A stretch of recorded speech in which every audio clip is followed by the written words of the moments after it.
Welcome to the Out on Loan podcast. As always, I'm your host, Jeffrey Canova, joined by my lovely co hosts here in Kieran Keneally and Jude. Welcoming back Jude for this Up. 40th edition of the Out on Loan podcast. Welcome and thank you again, boys, and to our fans and listeners out there. Thank you. This is the 40th episode, and it's a juicy one today because we're all set. UCL semifinals are done, but kind of a sad way, too. I was taking a car ride heading back from the gym, and I was just thinking, man, we won't see these knockout ties for probably till next year again. So we're no UCL for a while. I know we got the final coming up, obviously 30, but it's not gonna hit the same like these knockout ties that we had this year, which were honestly one of the best in my opinion. Obviously, the PSG versus Bayern matchup was great. Obviously, Arsenal's run as well. Madrid's matchup with Bayern Munich, and then we have PSG's in there with Chelsea's and Liverpool's, the Atletico versus Barca. So it's kind of sad to see that we're not going to see this for a while, probably till next year. But it was a good run, and no, it's going to be fun. But we're going to start off with the team that had an awesome last. What is it now? Since Monday, is it like almost 72 hours? I would say since Yeah. the Man City debacle at Everton at the new Goodison Park Arena. Jude, how are you feeling, man? Because not only did Arsenal go out, get the job done, not only, honestly, the party started even this past weekend when they got that awesome result against Fulham. Then you That was a follow up great with Man game. City's loss. And then you took care of business at the Emirates, beat Atletico Madrid 1-0 with a Yep. goal from the star boy himself, Star boy. Bukayo Saka. He had 2 goals this past weekend, so I'll take it. 2 goals these past weekend. I'll take it. 20 years. 20 years. 20 years! Arsenal made the Champions League final. And how are you feeling, bro? Like, how are you feeling, man? Good enough to where I'm wearing a Highbury shirt, so I had to break it out. Ooh, Had to break out the Highbury shirt. That's It's nice. what we do. It's what we do. That is How much nice. did that jersey cost you, boss? Dude, I don't know. where'd you get it? This was a gift from Avery, so I have no idea. Mrs. Avery, shout out to you. Awesome. See, you got to put the ring on it. I'm telling you right That's now. what I'm saying. You got to put the ring on it. That is just an awesome gift that any football fan would want. But, dude, that jersey is, God, bro. It's long sleeve. It's great. I love it. And it's long. Oh. Hey, Kieran, you got some good jerseys too, man. I know you Yeah. got some good jerseys as well. I think that tops it though, like the vintage Arsenal, the Highbury. That I have tops a it, though. vintage That's a nice Del jersey. Piero. Oh, yeah. No, I Ooh. remember you brought the Del Piero one, but Yeah. I love that you brought back the vibes with the jersey, we do. obviously. It's going to be awesome because the last time that great team that wore, obviously made the final, and there's a lot of Yep. legends on there. And this team is really on track now to become that legendary Arsenal team in its history books. They haven't Yeah. won the Champions League. They haven't won the Premier League in almost 22 plus years, I would say. 22 How are you years. feeling, man? Like, yeah, just respect for bringing the jersey, honestly. Yeah, thank you. I love this. This is actually really comfortable. Like it is so comfy. So not only is it just it looks amazing, it's just comfortable. So it's good memories too. Watching Yeah, but- highlights, Henri, Bergkamp.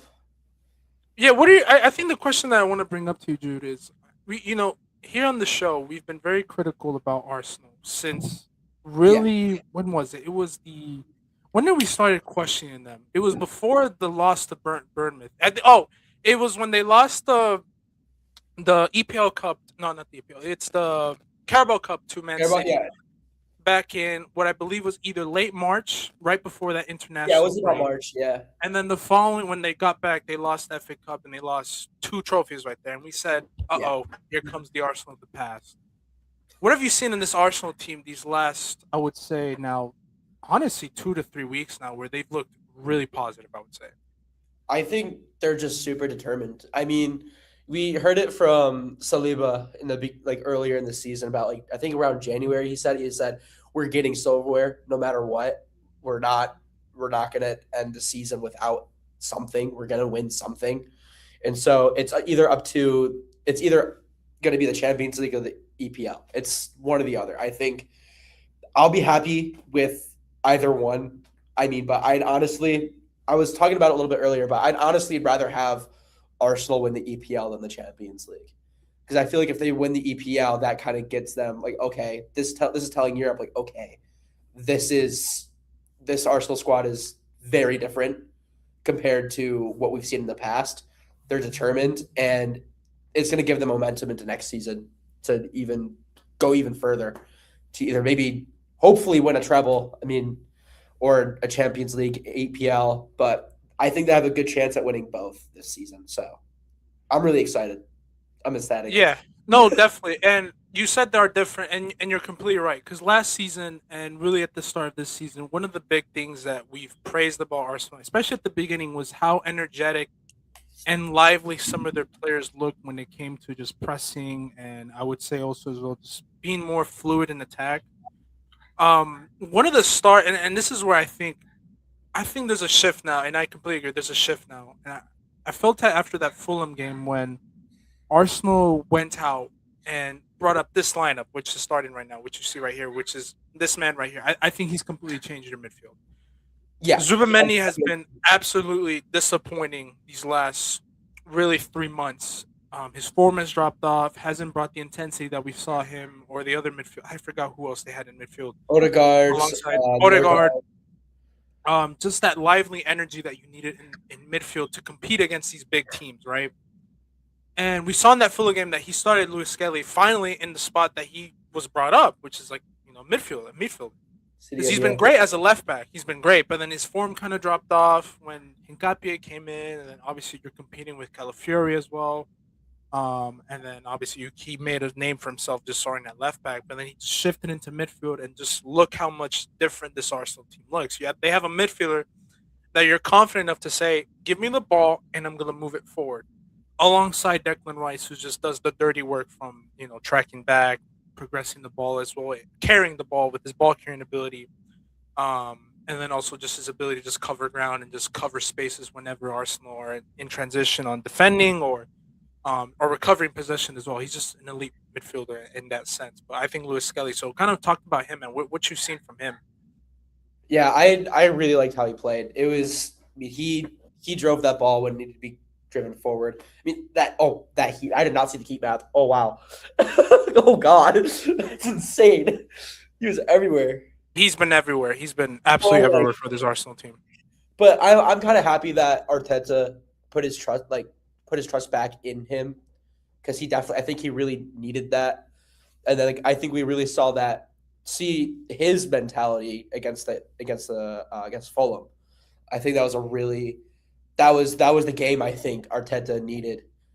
I think that's the game that Luis Skelly showed Arteta as like, hey, I'm ready for the Champions League. Let me start the Champions League semi-final, and here he is. I mean, he played a great game against Letty. So yeah, I think the other player too, and I think me and Kieran are kind of on the same boat here, was we needed to see another star player come in and just bring something else. What was the word that we used, or the phrase? It was take the break. What was it that you said, Kieran? There was a beautiful phrase. I can't really recall. I think it was take the game by the scruff of the neck. Is that what you're talking about? It was either that one or like remove the handle, remove the brake off the door, something like that. Break the emergency glass. Break the emergency. Yeah, I think that was something that you said. So, and I think that's what I give a lot of credit to Arteta as well, who deserves a lot of credit for this, for finally changing. What risk are you going to take? That's a big risk. You're putting in a player that you saw kind of lose confidence as the season went on, since I think at the end of last year. Yeah. And I'm talking about 2025, by the way, into this season. But you kind of saw that he was out of the lineup. We heard rumors that United were actually interested in him. Like, could United potentially use a midfielder like this, or a left back potentially? And we all knew about his talent. There was just no doubt. It's just sometimes it happens where you're having a rough season. There's competition, that people are playing better than you, injuries, all that type of stuff. To the point where a player like this, it's like, how is he on the bench that much? And you heard also the funny thing is too, I would love him at Madrid. I mean, I know we heard the rumors after the performances that he had last year in the UCL quarterfinals as well. How amazing he was at the Bernabeu and then at the Emirates against Real Madrid as well. And this was one of the risks that I give Arteta credit to. Like, you put him in a game against Fulham when you're looking to win the Prem. Probably the most pressure that this team has ever been. You made that call, and he's been absolutely standout for you. So I think that's where we have to give credit to Arteta. But I'm gonna throw this back to you, Jude. We said as well, where's the spark in this team? Who is gonna wake up when shit gets rough for this team? Because you're gonna need a player, especially in the UCL, especially as the games get tougher in the Premier League, where teams are gonna be sitting in low blocks and all this type of things. Who's gonna be that force? You guys lost Kai Havertz like 2 weeks ago. Gyökeres hasn't had that impact yet because he's missing a player to help him in that moment. Eze hasn't been on it, but part of it was due to injury later into this year. At the beginning of this year, he had that little few injuries here and there. And I pointed for me to Saka. We both, and then Odegaard as well. But I've always had my things with Odegaard. So, but this man, this last, I would say, 3 games that he's played, the Atletico, the Fulham, and then he had another one beforehand as well. I think. Oh yeah, the game at Atletico as well. The one at the Wanda. I thought he's looked absolutely amazing. Like he's got his legs back. Kind of He speak on his does. performances, man. I mean, Saka. I think out of all the players that I think would give that spark, I think there's three that I'll say, or actually no, four. I think there's four, even with the injuries. I think Eze, Saliba, Rice, and Saka are the four. Are the four right now.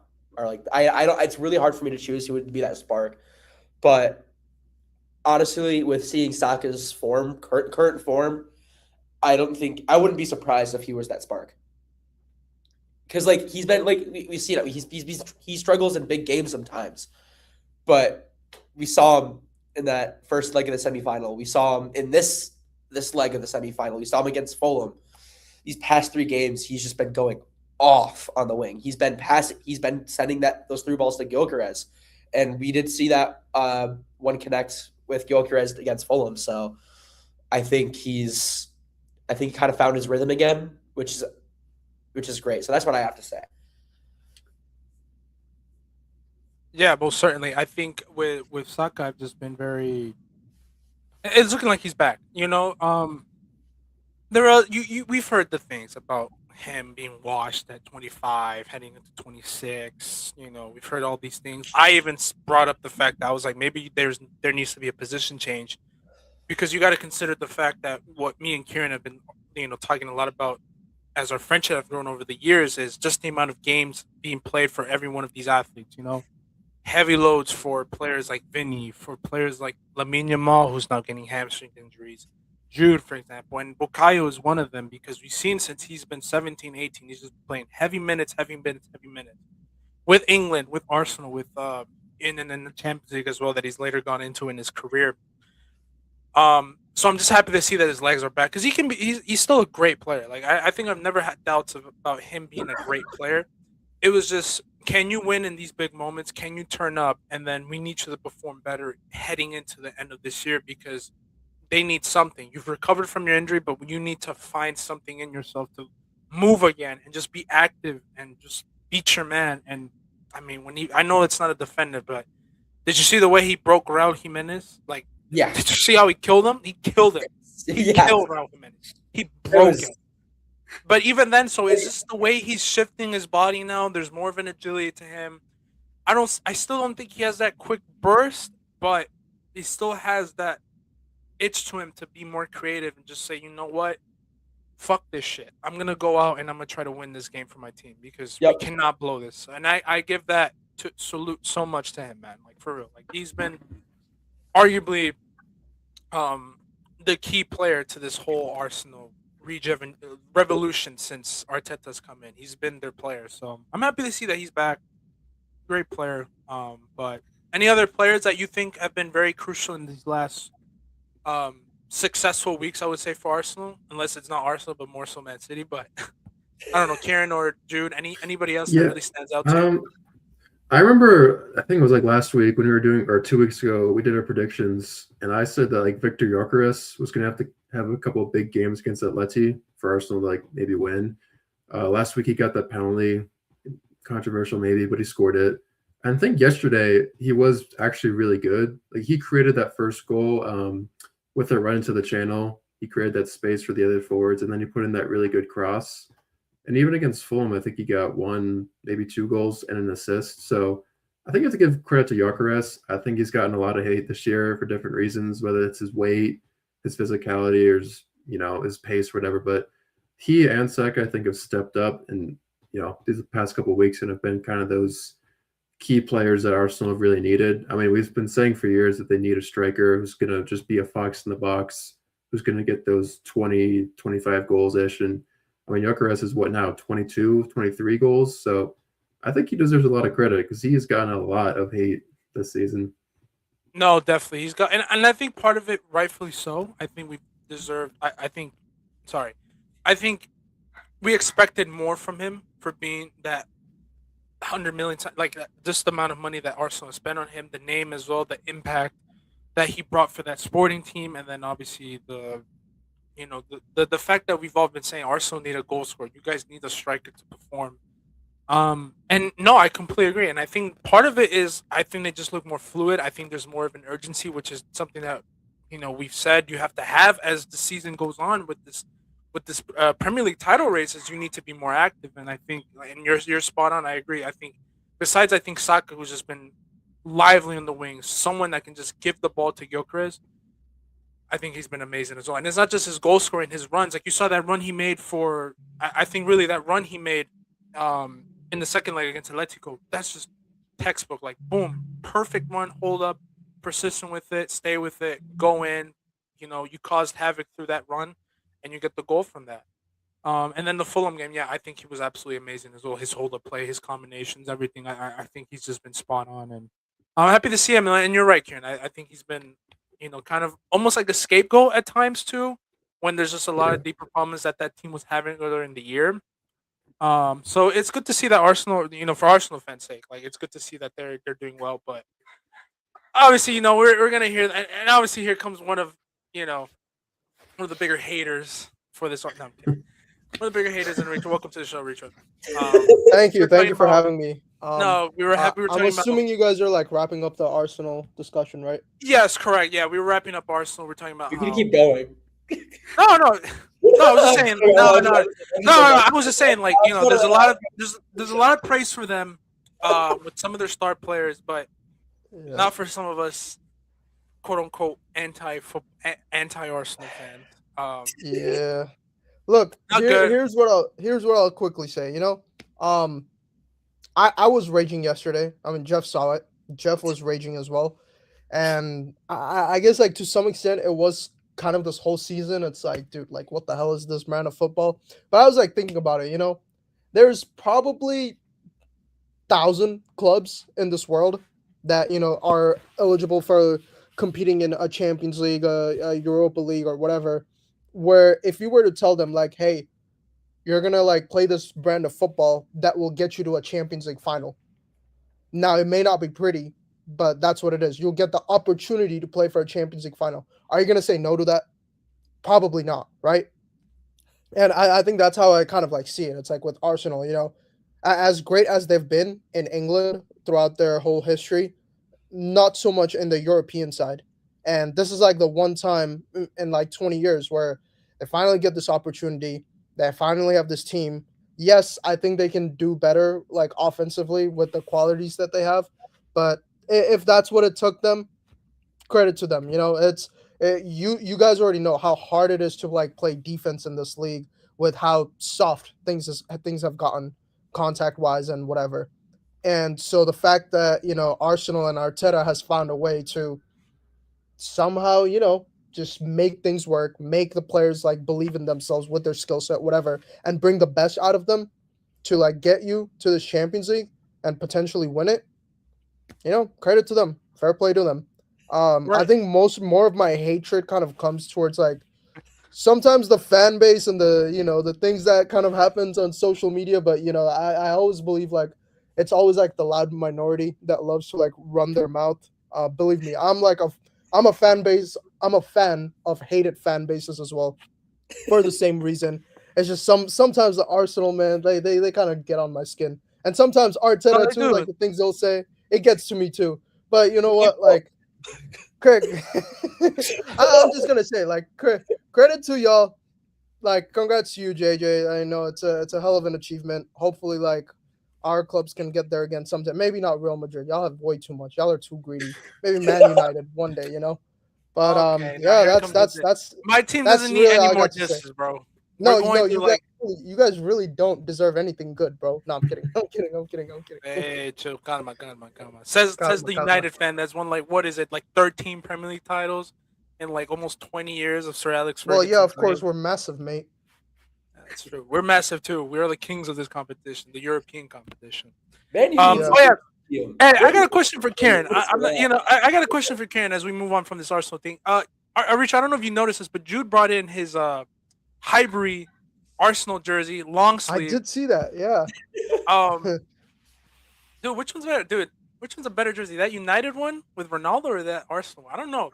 Take your bias aside. The Karen, I know AIG you're very or unbiased. You're a very unbiased person a lot. So that's why I get my. Yeah.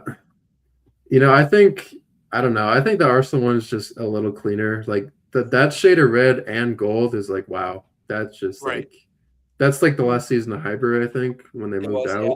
So that's Yeah. I mean 07-08 United's when we won the double, so that's iconic. But that was Arsenal's last year at their very beloved stadium, and it's just like arguably is that a Thierry Henry jersey or no? It's a blank one. So. Oh, okay. I was gonna say like if it was Henry, it's either gonna be Henry, but I feel like it's a bit basic, so I might go with Bergkamp.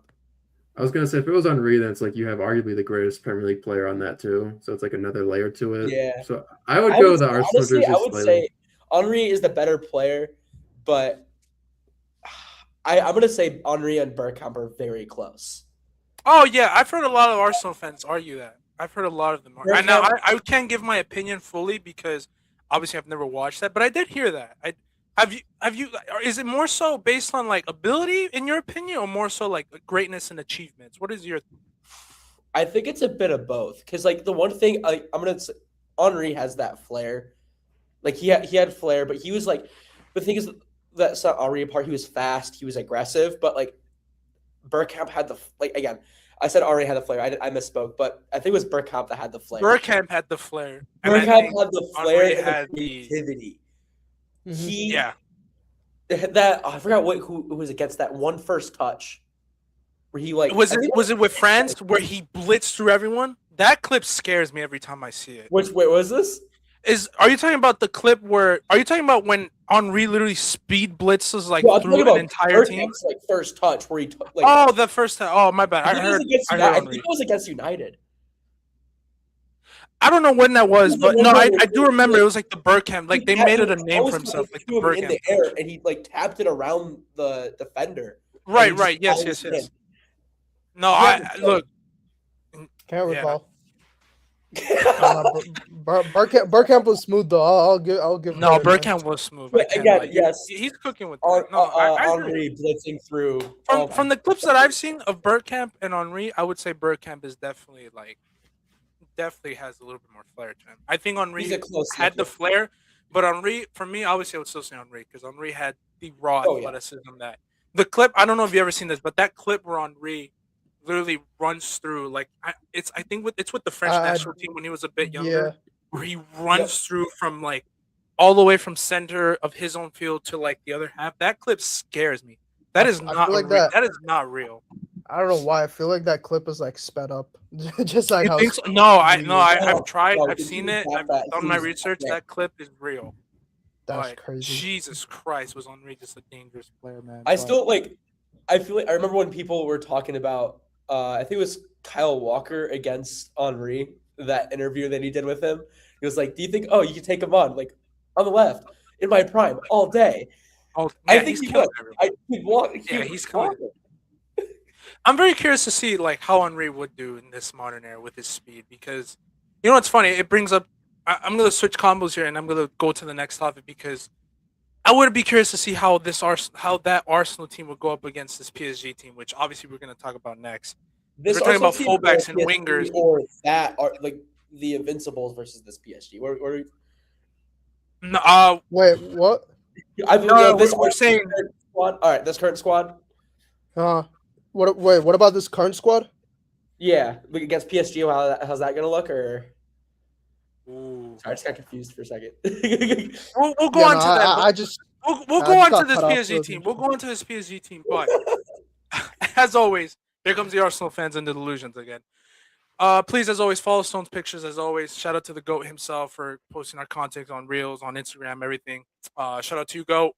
Can't wait to see you soon, hopefully. But yeah, no, we're going to PSG now, real quick, before we start making comparisons to the invincible teams. But PSG versus Bayern. Obviously, it wasn't like the same matchup as last week's. It was rated. I was kind of a little bit disappointed. You heard the rumor, the quotes from Luis Enrique and company about how they're gonna go again at one another's necks for this next tie. And like I don't know if you shout out to that guy's football's jokes, that account on Instagram. That's one of the greatest accounts of all time. Made that one reel about how we all got fooled. I don't know if you saw that reel yet. The 3rd minute Dembele goal fooled us all into thinking it was going to be another Mm, 5-4 masterclass, and that just yeah, wasn't the case. I just wish. yeah, it would have, but then It would have, Luis right? Enrique was like, "Hey, everybody, Um, get your ass back there in the goal," and yeah, yeah. But it makes sense, right? I mean, if you're a team yeah, that's trying to get to their second final, make history for that yeah, team, away in um, Munich and everything makes sense. exactly. You're away at Munich. You're away Beating at the Munich at home was crazy. the atmosphere. That's beating Munich at home is an achievement. Oh, yeah, you Also, can tell it from that me, is- man. We lost in the last minute to these guys, bro. Yet again, PSG makes away games basically home games. We've seen it. Yeah, pretty much. Yeah, their They fans are did it crazy. to Emirates. They did it to us. Right, exactly. But yeah, no, it was a great start for PSG. I mean, you get the first goal, and then yeah, like you guys said, like obviously you're going into this game, you don't want to you have a 2-goal lead, you're away at home, you're away at the Allianz. Just close again. Do an Arsenal, do an Atletico, do it even in Madrid. What we're known to do, just close down shop, be compact, hit them on the break. You have a 2-goal lead. You don't need to go in and attack and score more goals than them because this is not the first leg where you need to get an advantage. You just need to close shop and stay consistent, and you have the technical, physical players to do that. Shout out to Kvaratskhelia. I think in that first goal, yeah. absolutely amazing. I thought today he got the best a few times out of, for me, in my opinion, the best center back in the world, and Upamecano. Arguably, too, I know we'll get into that debate probably another time, maybe before the final or something like that, about who the best center back in the world is. But when I did make that take, Jude, I did forget about your guy, Saliba, who is also yeah, I forgot about him, but I think those are the two that have been absolutely amazing. But no, I think Kvaratskhelia got the best out of Upamecano a few times, and obviously the opening goal, great finish by Dembele. Like I said about Dembele, just oh man, you know who's one of the biggest losers right now coming out of this PSG Bayern tie? It's not even like Bayern itself. Like yeah, it sucks that they lost and whatever, but I don't know how Kylian Mbappe must be feeling right now. I really don't know. Someone has to check on them. Someone's gonna check on Madrid. Someone's gonna check on. Bro's just vacationing, man. Like let him I live. I seriously don't know how he feels. You got Chua and Fede just like throwing punches against each other. I don't know. Oh, that's why I said Madrid and Mbappe because for Madrid's sake, I mean, this is a team now where we've lived on ourselves being this historic team in the Champions League of going back to back to back. Right, we won the 3P. We bullsed our way through the Champions League, right? And now to see this team that we've tried to take their best player away from for years now. We've made fun of them. We took them. We knocked them out. We stole their best player. To see them now, without that best player, going to back, potentially winning, potentially a second UCL as well. It's sickening, man. I feel bad for them, and I feel sick to my stomach too, man. The fact that we stole their best player, and they look better, and we look worse, I feel disgusted right now. I think you guys got like a Trojan horse with Mbappe. Like ever since he joined, there's just been like so many so much drama, especially like fights in recent times. It's like it makes me wonder like what happened with Mbappe because it was never like this with Madrid. Like obviously Madrid's had egos, they've had superstars, but like since Mbappe joined, I don't know what's happened behind the scenes. I'm not right. Isn't it convenient that like I wanted to add on a little bit? Isn't it convenient that the same day PSG make their second UCL final in a row, looking to surpass us and Liverpool as like the second the three teams to make it back to back finals, right? The same week, it's the same day that we've had even more controversies that I've ever heard for this team in the last few years that I've been supporting this team about fights, punches. We hate the managers. The board has a problem with them, this and that, and it's just so convenient. And like you said, I didn't want to believe in a lot of those things, and I still don't. But it's just very like eye opening, and it's like you kind of have to use the term woke at this point, where you have to look like there's something fishy going on with when you're bringing a player like this, and all the bad negativity is going around the club. But we'll get away from Madrid for a bit because this is not about them. I just wanted to bring up the fact that they're probably the biggest losers, and this is more of a compliment to PSG again. I mean, arguably the best midfield in the world. Vitinha, Zhao, Fabian who came in. You have Zaire Emery, who's like their own Valverde, playing center mid the last game, and then he can cover and play right back and did a phenomenal job against Luis Diaz. And I think Luis Diaz had a great game too. And we'll go on to Bayern as well, but I'm just gonna go to the winners first. Their defense is amazing. I brought up Saliba and Upamecano, but I mean Pacho was just absolutely world class as well. And then Dembele as well. Like I said, Dembele just another winner as well. Got compared to Mbappe a lot of the times. Potential Ballon d'Or winner last season. On track to potentially win his second if he gets it right in the final or does well with France and he's their best player, which I just don't think that will happen. And Luis Enrique as well. We got to give credit to him as well. He had like that curse of not being able to succeed in his third or second years at PSG or for a club. And look at him. I mean, he's on track to win another treble, I think, and just win back-to-back UCLs. Like he's on track. So shout out to PSG. They're the example. Like I said, they're the example. And I got my prediction right. I put in the group chat. I said PSG would win 6-5. So I couldn't. Even though Kane scored that goal. I'm happy Kane scored that goal. I was like, oh yeah, 6-5. Like I know the consolation, but I was like, yes, I got my prediction right finally. That's After crazy. I'd rather go 1 for 20 than 0 for 20 or 0 for 30 or something like that. So I got something right out of this. But onto Bayern, which is why I really wanted Isaac here, but unfortunately, obviously stuff happens. I was just very disappointed with Bayern. I don't know if any of you guys agree. I just wasn't impressed with them at all. And there was two players I just was really disappointed with. Those two being, I think, Olise number one. That was just not good from Olise. That was probably one of the worst games I've seen them play. Very indecisive. Every pass looked like just wasn't going through. The shots weren't falling. His decision making was just poor today. But I think really the main thing was his touch, like the passing, the weight of the passes today was just not there. Like I saw against Madrid, like I saw against the earlier rounds as well.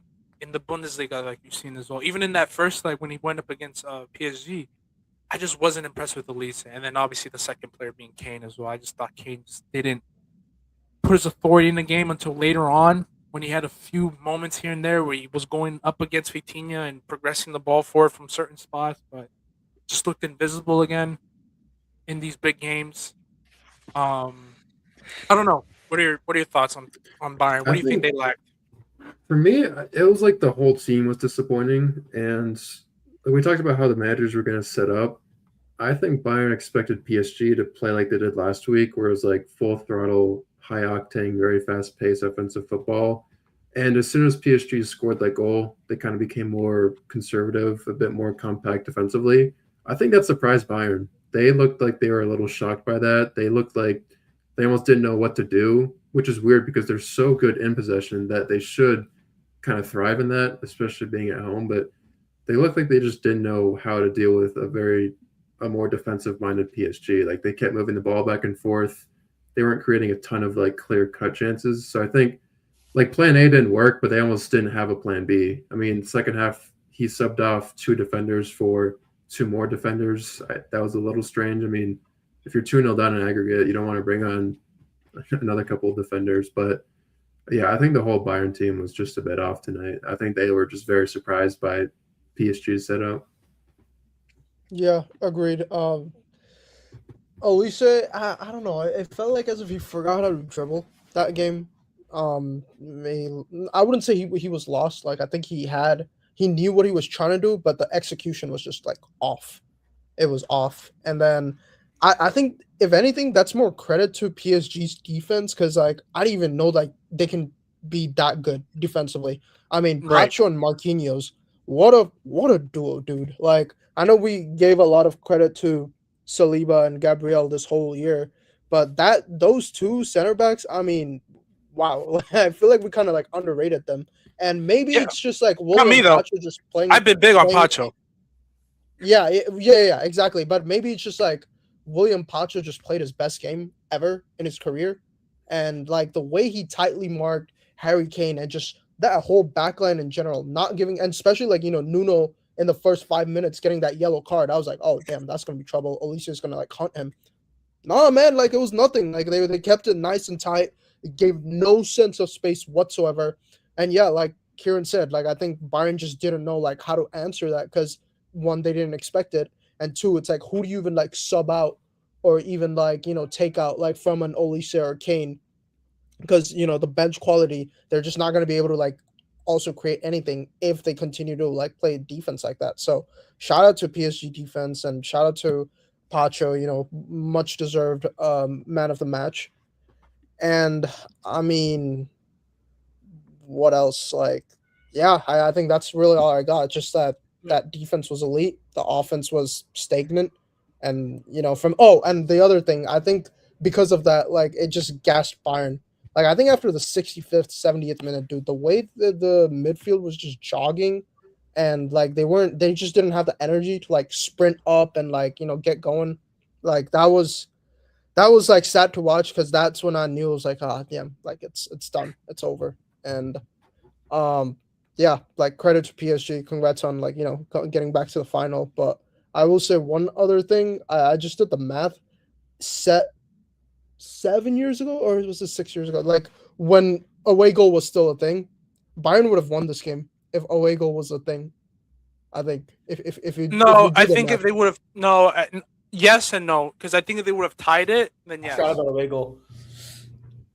If they would have Full- tied it, because I Because think when it's tied, isn't a goal like 2 goals, right? no. Like, So that's why I hated. Thank God they removed that shit because it was awful for football.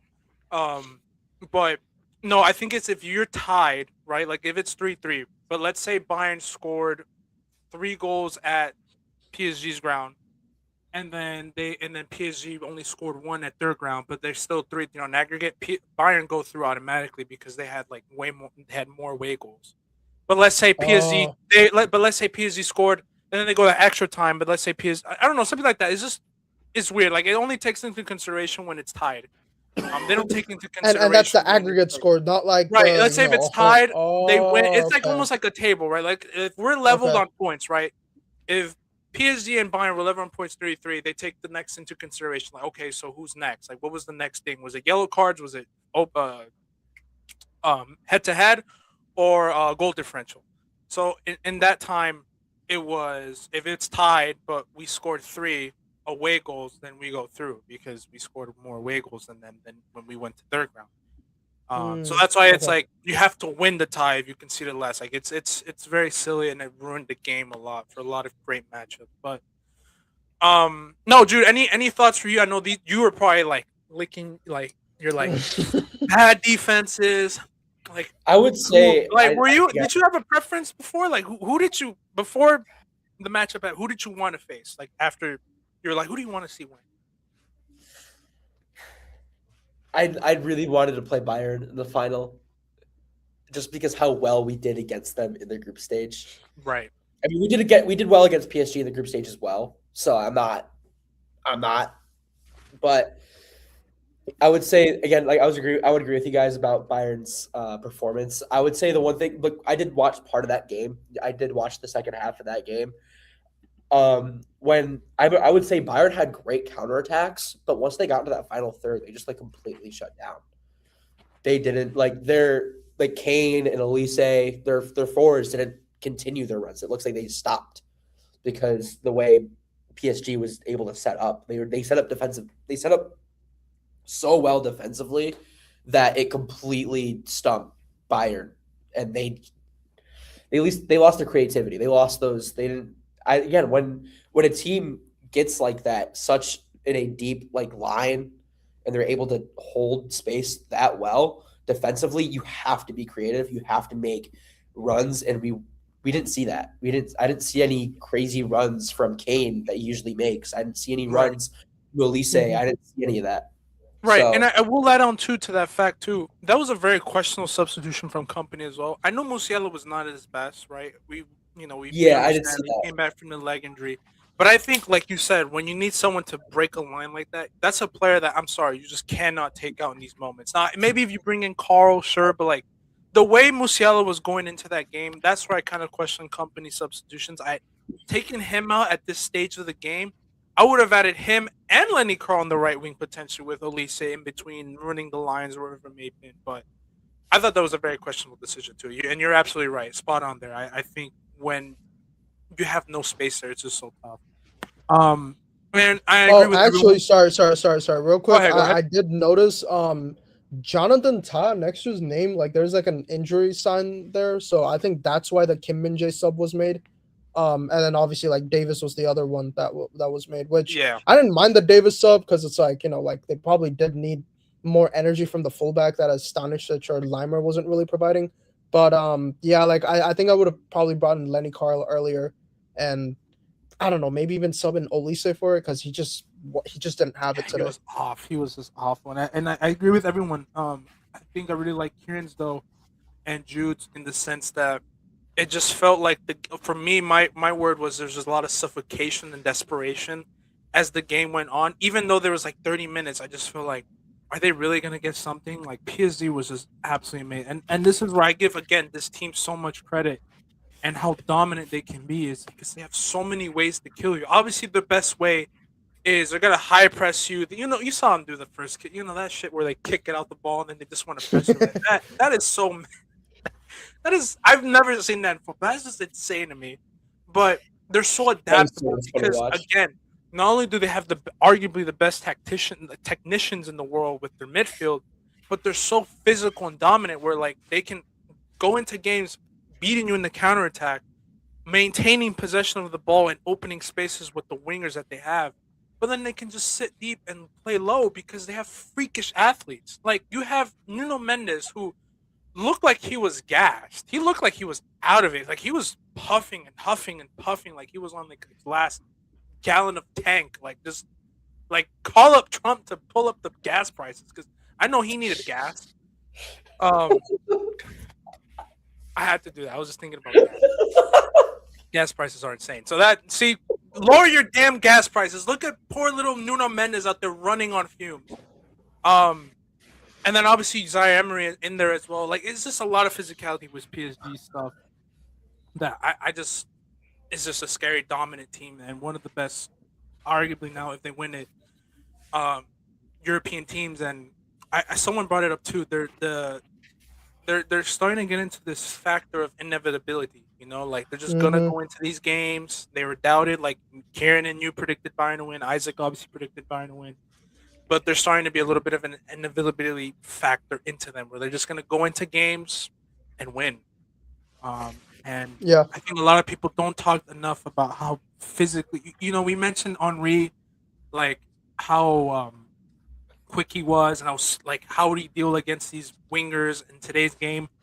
I don't know, man. Against this PSG defense, when you have Nuno Mendes and Hakimi coming in and Zaire Emery, I don't know, man. I think he'd have a rough time because these athletes are different on this PSG team. They're the fastest, most dominant athletes I think I've seen from a team. They just run for days. Like Nuno Mendes, I go back to him. There was a clip where, and I like bringing up Thierry Henry because he was like on his last legs, like I said earlier, and he still made a run on the left wing where it almost reminded me of Henry's burst of speed with France, where he just blitzed through. I believe it was Upamecano and almost scored from that. Like that guy is a Mm, freakish athlete, man, for real. And PSG, man, salute again, man. But yeah. um, Like yeah. Any just final thoughts before we let Jude kind of give his little prediction for that final? I guess yeah. what he's feeling with. I just wanted to finish it off by saying like like credit to PSG again because they initially started off slow, and I thought it's just like so damn hard to repeat champions as anything, like especially like in the Champions League of all places. And I generally thought like unless you're Real Madrid, like it's virtually impossible. And the way PSG, they've pretty much kept their team, like from my understanding. I don't think there has been like any like big difference. So it's just like really hard to do. And when they started off slow, I thought, like maybe I don't know what it is. Just this year's PSG team, they don't really have it. Like they'll probably still like win the league. They'll probably still make a good champs run, but make another final, maybe even win it. I don't know. I don't think they had it, and that's why like I kind of favored Bayern because I thought Bayern like with company they've like rebuilt and that offense, dude, it just looks so elite. But PSG just stifled it. Like they only like let them score one goal at their home. Like that's just insane. And credit to them.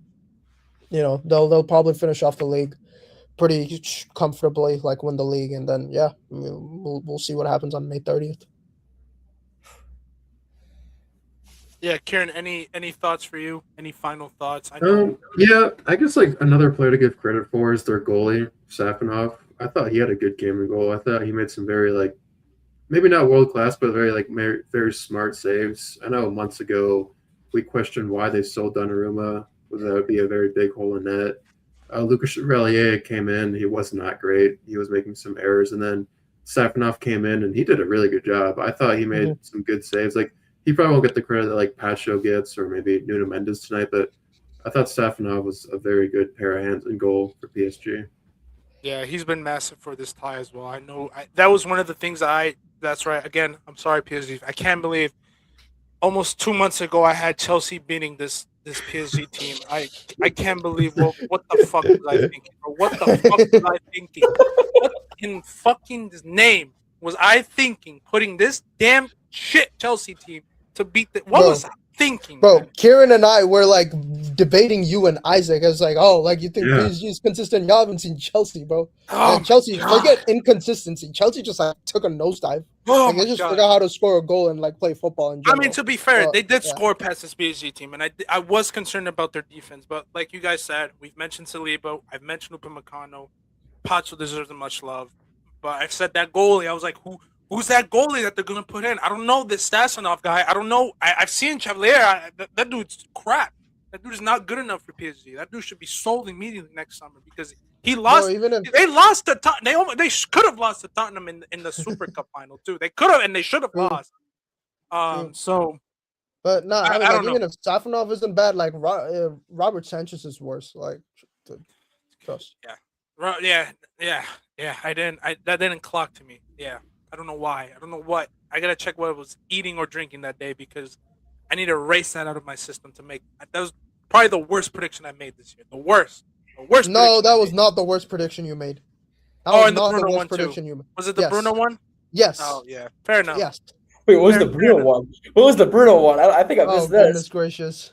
All I'm gonna say is I just said at the beginning of the year I wanted Bruno sold for United. I thought they should move on from him, but clearly I was wrong. That's all I said because I thought he's 30, get a good price for him, rebuild. Team is not good enough. Get money, but look, man, he's been carrying that team. He's the face. He's the captain. He's potentially gonna break the record too, which I hope to God you break it. Please don't sell.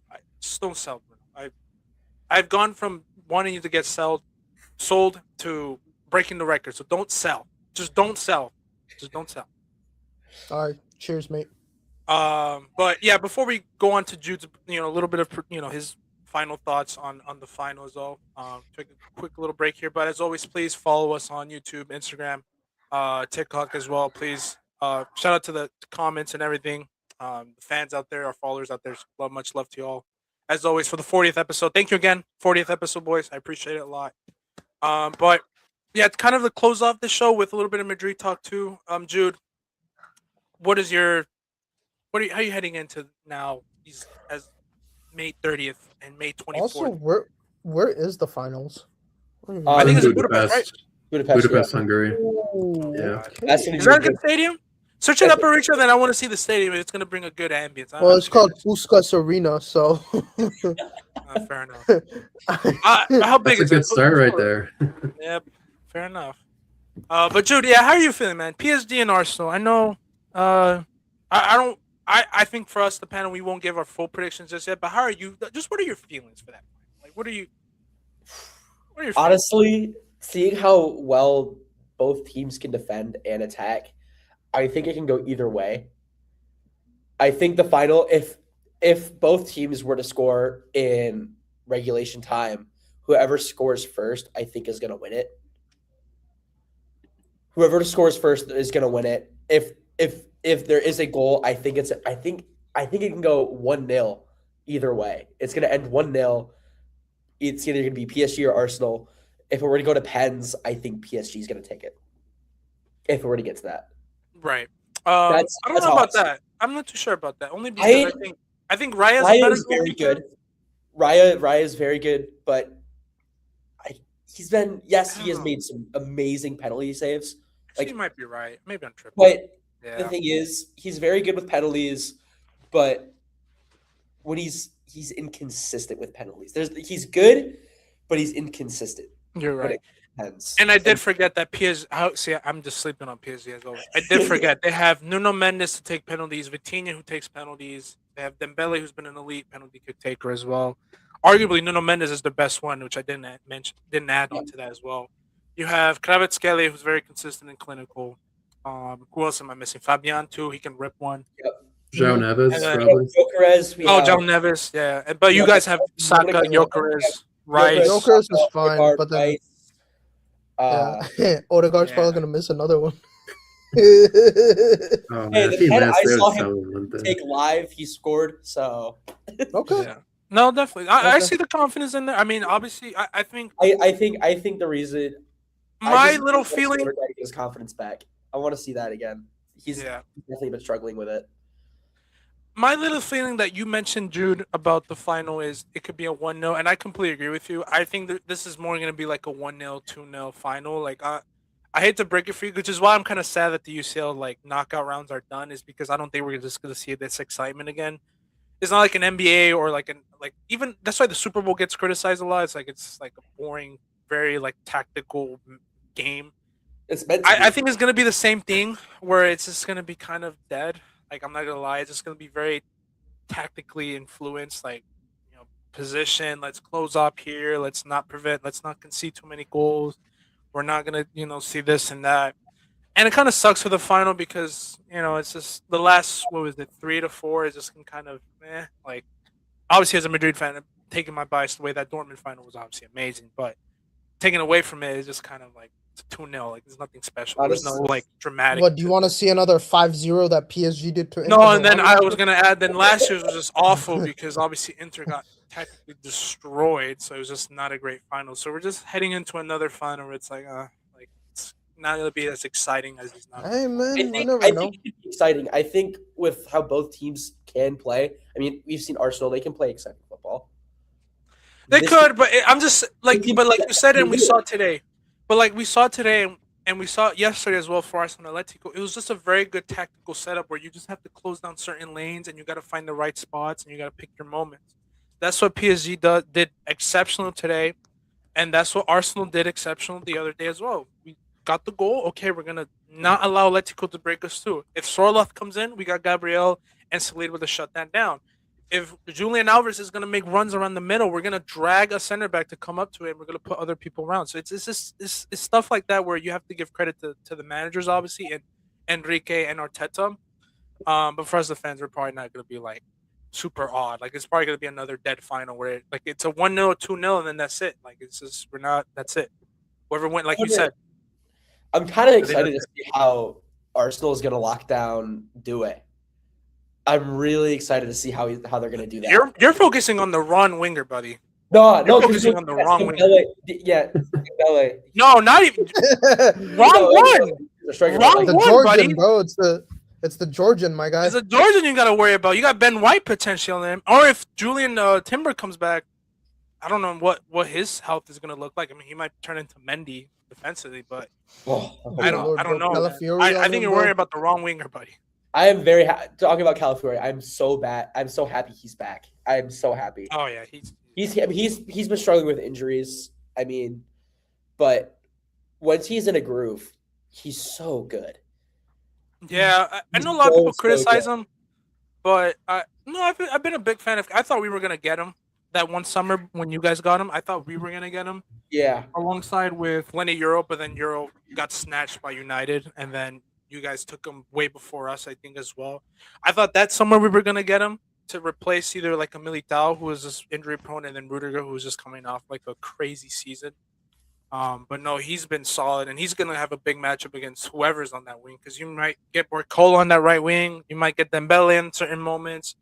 Shoot, you might be even right. You might have to get Kvaratskhelia on that side too with Calafiori. So it's like that PSG team is just disgusting when it comes to offense. But it just will be curious to see how they will be able to break you guys down. Like that's just yeah. some of their I midfielders. think we also break down PSG in a very similar way with Saka, with how he's playing. Right.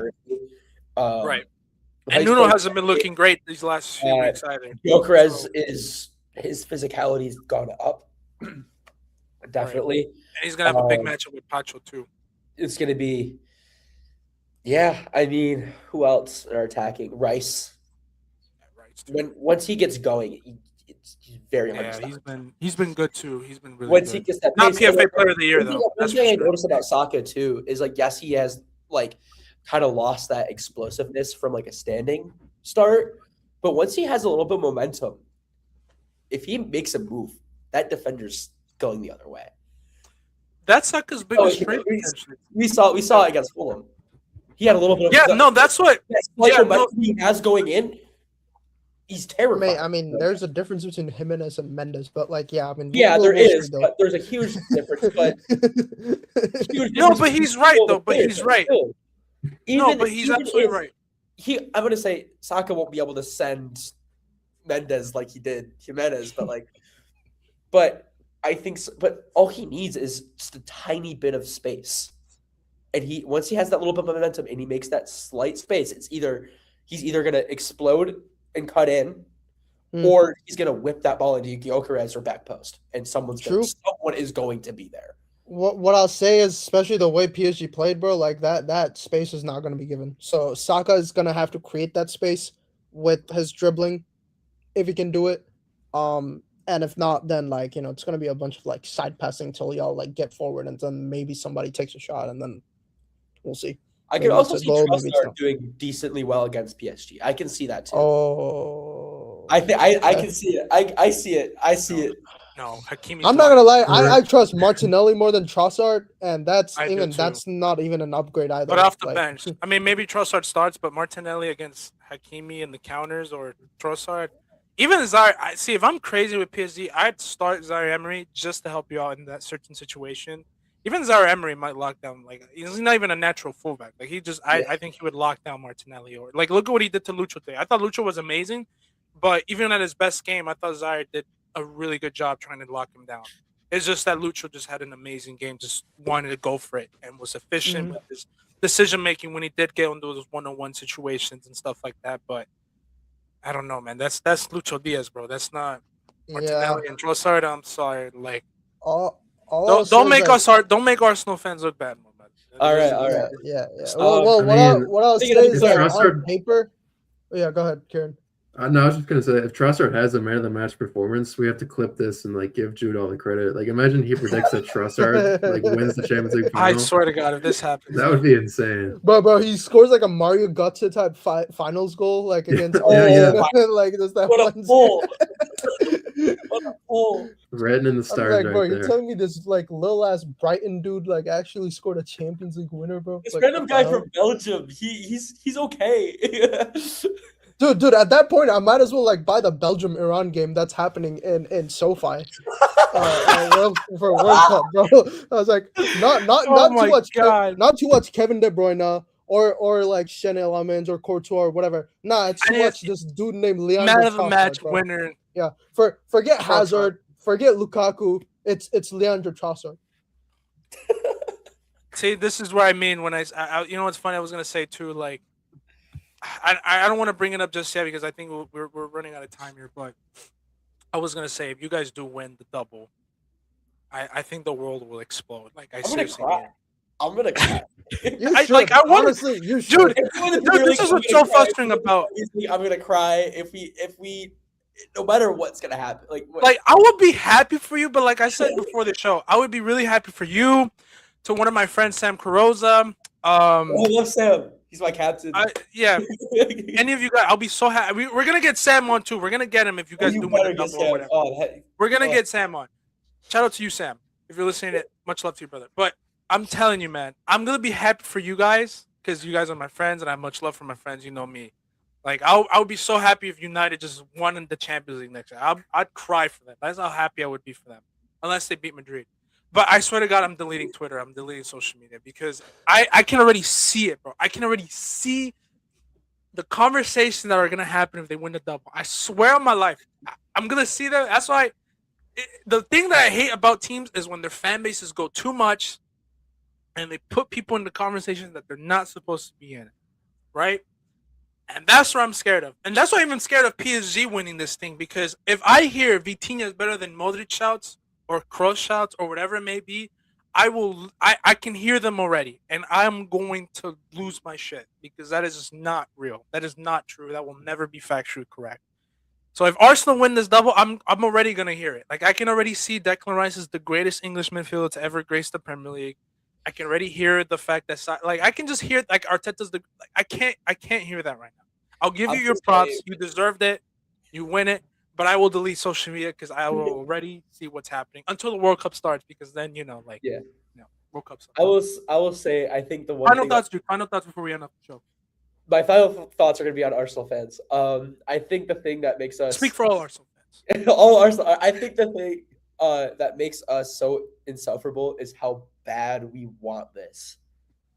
We've been waiting for it. We've had it snubbed from us for the past 3 years. We want it so bad. I mean, seeing a team get this good and not win anything is just it's painful. It's so painful to see. And I think Arsenal fans just want it so bad that they're insufferable. They're willing to say these insane things just because they're so excited to have a team like this. Because before, I mean, even when Arteta just joined or the end of Wenger's 20-year-long career there, or 25, he was there for a long time. And then Emery as well. I mean, we were still top half of the table, but we're getting knocked out of the Champions League in the group stage every single year. We're fumbling Europa Leagues. We're barely able to hold our ground against mid to bottom table teams in FA Cup matches.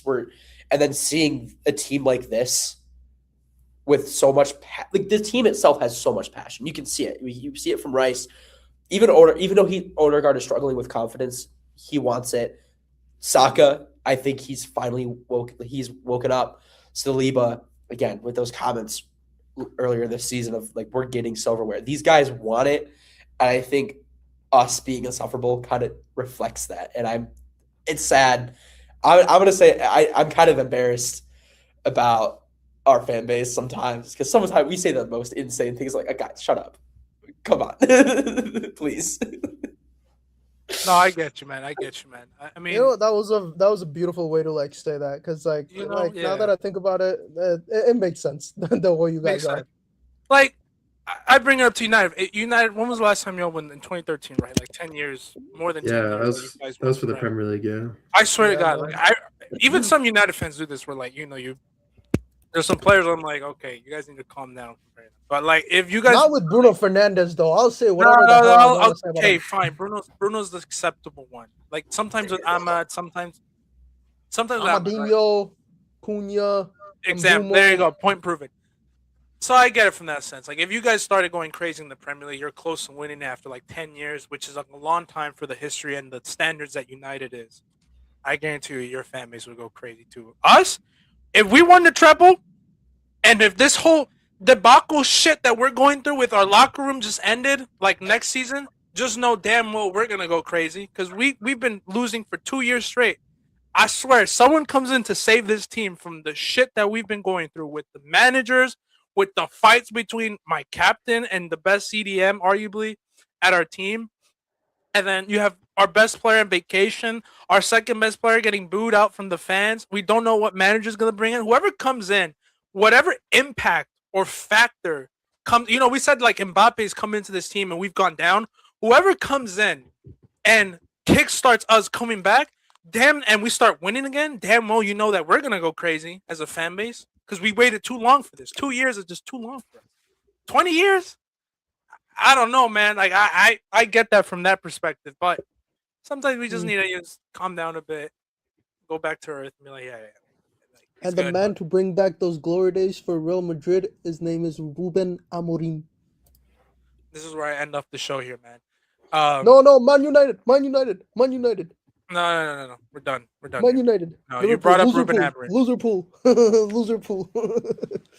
Bro, people say that I hate like Arsenal more, bro. I swear to God, I still hate Liverpool more. I'm telling you, it's just like Liverpool fans, they don't like misbehave for the most part.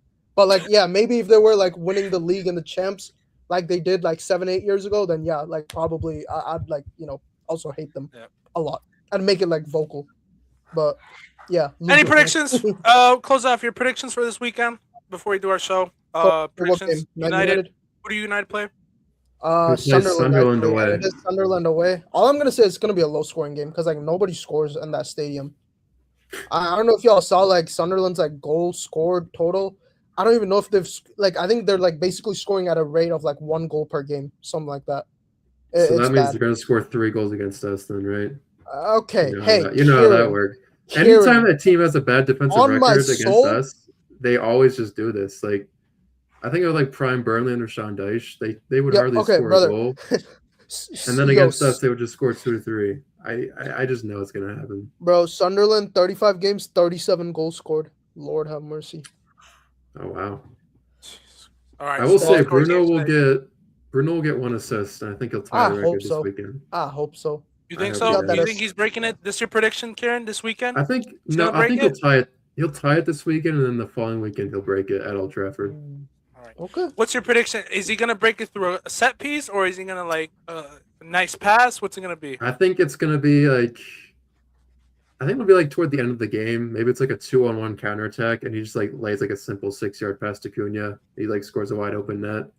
Like one of those. I also think because we're already qualified for the Champions League, we have nothing to play for. I think we're gonna try really hard to get one of the assists. I think so. Even if it means we give the ball away. But I can't. You're gonna pull Bam Adebayo. Yeah. Just give him the ball every single time. Dude, yeah. Man, as long as Casemiro's there, like it's running. I think that'd be my prediction. Yeah. Off the corner, yeah, just like a Casemiro set piece goal. Yeah, that'd be Casemiro header. Yeah. Jude, do you think I know Arsenal play this weekend as well, so we got United and Bruno breaking the record. What about you guys? Continue. I imagine you guys continue. Oh my God! We play West Ham Sunday. I wish we had I wish we can go longer, but real quick for your score predictions because that's a big game too. I know West Ham are coming in with the in fighting for relegation. I believe if they win, if Arsenal win, obviously they keep Tottenham alive, but your title chances are way more alive than ever before. So what are your? I think it's gonna be 1 or 2-0 to Arsenal. That's how I'm gonna say it. Gonna take care of business. Yeah. I'm also hoping you're also hoping that Man City drops points too as well, right? Like they've completely fumbled the bag against Everton. Like I don't want them to win. That's it. It's all. I think they draw. I don't care. It's all in Arsenal's hands to win the Prem title. It really is. Don't goddamn choke it in London, bro. I mean, what was it? Don't choke. Yeah, he's so mad. Choke it, but don't choke at the same time for obvious reasons. But that sounded wrong. Sorry. But drop points. Hey, if Arsenal somehow don't win the league, I want to see Tottenham get relegated. So, I mean, honestly, I agree. I agree. Come on, like, bro, you're gonna tell me that 2 teams, one is gonna like fumble, and the other one that was in relegation. You're telling me both are gonna like somehow one's gonna win the league and one's gonna survive relegation. Like, bro, you can't edge me like that as a Premier League fan. I'm sorry, you just can't. The fact that we have a Big 6 club fighting relegation is actually insane. Yeah, true. But I just needed a team with that much money, that stadium too, field, that their training grounds are amazing. I think it's an office problem more than when it comes to. Oh, they have a lot of problems, but that could be for another I episode. honestly, I don't think it's In the the players. offseason. I don't think it's the players. I think it's more so in the staff, the coaching staff, Yeah. the owners, even. Like, what's their direction? I think that's why Tottenham is struggling so much, is because I don't think they have any direction. But we're gonna end off there. We're gonna wait and see what happens this Premier League weekend. United hoping for Bruno to break it. Hopefully Madrid. I know we got Clasico too, but there's no point. We lost. Oh, away Lord have already. mercy. Y'all better Yeah, let Lord have Barcelona win mercy the on trophy us. at your place. Tottenham, they're fighting relegation. Man City, I think they have an FA Cup final coming up soon as well, but I think they got primed before. Congrats to Arsenal. Congrats to PSG. The two best teams in the world, as proven today and yesterday. No, there was no controversy. No, there wasn't. But good episode. Thank you for the 40th episode. Thank you. Congrats to you too. Thank you, boys. Thank you again. And hope to see you for the 50th, the 60th, the 70th, the 80th. And when that 100th get there, hopefully we'll be in the studio at that point. We going crazy. Going crazy. But that was all. And you're listening to the Outlaw Podcast. Have a good rest of your evening.